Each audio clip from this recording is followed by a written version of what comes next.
Pambubuli umano ang isa sa mga tinitingnang ugat ng karumal-dumal na pagpatay sa isang engineer sa Bacoor City, Cavite.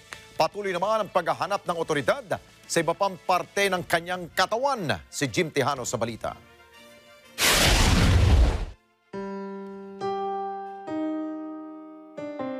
Itinuring na ama ni Romnick Bombeyo ang engineer na si Napoleon Fernandez, ang biktima ng karumal-dumal na pagpatay na natagpo ang pira-pirasong katawan sa isang masukal na sapa sa Bacoor, Cavite kahapon.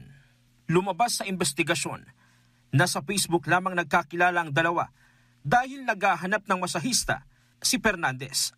Hanggang sa makilala nito si Bombeyo na nag-alok ng serbisyo bilang masahista.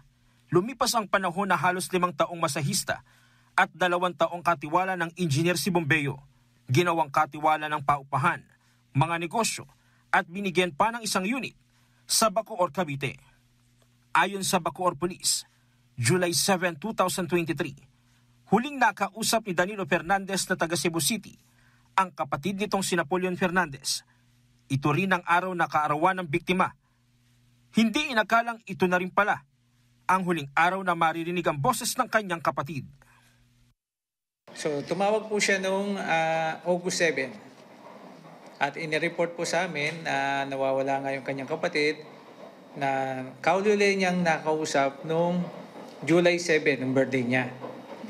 So right away, pagkatawag po dito, pinapuntahan ko po ng ating pulis at saka ng barangay doon sa kanyang address.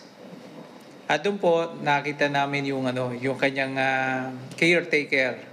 Nitong August 8, inaresto ang akusadong si Bombeyo matapos maaktuhan sa mismong bahay ni Fernandez.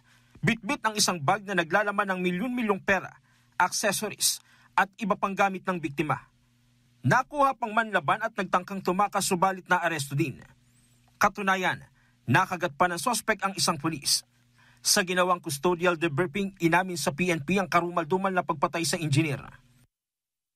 Upon custodial debriefing po sa kulungan, nagkwento ang ating suspect at sinabi niya na napatay nga niya yung kanyang amo at sinabi niya kung paano niya sako-sako tinravel yung bangkay. Sa inisyal na pagsisiyasat ng pulisya, sa lababo pinatulo ang dugo bago ito ibiyahe nang makailang ulit dahil sa pinagpira-piraso nito ang katawan ng biktima. Pahayag ng sospek, bully ang ugat ng pagkitil sa buhay ng kanyang among si Fernandez. Ito po naman ang ginawa ko dito. Nagawa ko kasi nalit na po talaga ako. Bakit niya po nagawa? Kasi sabi po sa nung una po siya, sabi niya sa akin, bibigay niya sa akin yung daw yung mundo. Yung? Yung mundo po. Mundo niya. Tapos yun. Nung araw na yun, na-depress na po talaga siya. Tinulak niya na po, kinalis niya na po talaga ako. Patayin niya. Namuna na po talaga ako. Tapos sabi niya, takot ka pa ata eh. Sa masukal na lugar na ito, natagpuan ang pinagpira-pirasong katawan ng biktima. Nakuha ang ulo, katawan at kamay, habang patuloy na hinahanap pa ang binti at paa ng biktima. Pinag-aaralan na rin ng mga otoridad kung sa biktima ang isang bahagi ng paa na nakita kamakailan sa General Trias, Cavite sa isang malawak na kanal. Halos isang buwang itinago ang karumal-dumal na pagpatay, bagay na naging bangungot sa sospek, dahilan upang umamin sa nagawang krimen. Aminado rin ang sospek na nakainom siya ng mga araw na yon.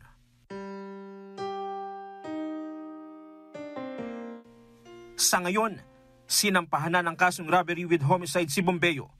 Bukod sa mga naunang isinampang kasong qualified theft at direct assault, posible ring masampahan ng kaso ang 3 kapatid ng sospek matapos maging accessory sa krimen. Sa ngayon po, tinitingnan po namin na medyo kasabwat na rin yung may mga kapatid kasi ito na after the commission of the crime, may pumupunta doon.